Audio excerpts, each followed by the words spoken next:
fait dans l'accord de Nouméa. En deux mots, cette loi, elle était à créer, puisqu'elle était dans l'accord de Nouméa et dans la loi organique de 99.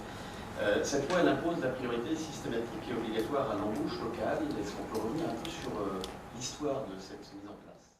Je pense que c'est principalement l'accord de Nouméa qui consacre cette volonté politique de mettre en place un dispositif protecteur du marché du travail, principalement au bénéfice des citoyens.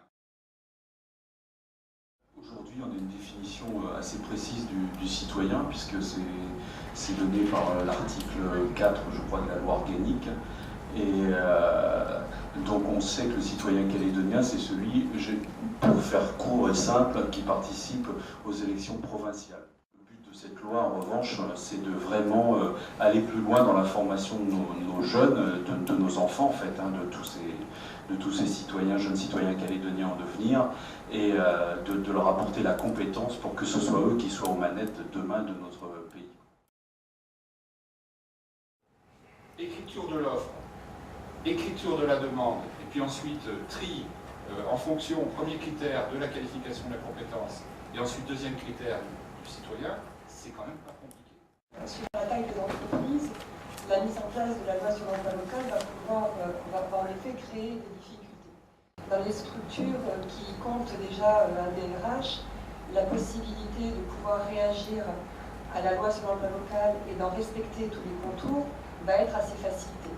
Dans les TPE et les PME, cette réactivité va être peut-être plus difficile à mettre en œuvre, d'autant que la connaissance de la loi dans ce domaine-là n'est pas forcément facile, ce qui va nécessiter de la part des employeurs une anticipation sur la formation qu'ils souhaitent faire donc dans le cadre d'embauche. Toutes ces petites entreprises qui ont moins de 20 salariés et dont c'est pas le métier du chef d'entreprise d'écrire, il sait ce qu'il veut, c'est clair, il sait ce qu'il veut, il est dans la peinture, il sait qu'il veut un ouvrier peintre avec tel niveau de qualification, il est dans la restauration, il sait exactement ce qu'il veut, mais écrire une procédure comme ça, c'est pas son métier.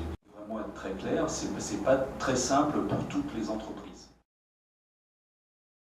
Il y a des exemples qui marchent, je crois que on a besoin de motivation, on a besoin d'insuffler un peu d'énergie dans cette application de la loi sur l'emploi local. On a besoin de prendre conscience des besoins de la Calédonie et je pense qu'on est tous partants pour le faire. Et il faut juste s'organiser, mettre des méthodes, mettre de la méthode autour de ces possibilités de développement de compétences et d'expérience. Et je crois qu'il y a des exemples qui marchent et certains peuvent.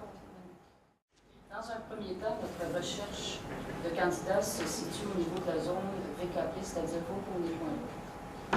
Après, le cercle s'élargit vers la province Nord, ensuite vers l'ensemble de la Nouvelle-Calédonie et finalement vers l'étranger lorsque les compétences ne sont pas disponibles sur le territoire. Nous avions vraiment l'obligation de réussir. Et nous avions l'obligation de trouver nos gens le plus possible, tout près, le plus près possible du site industriel. Et par définition, ce n'est pas facile d'attirer des gens en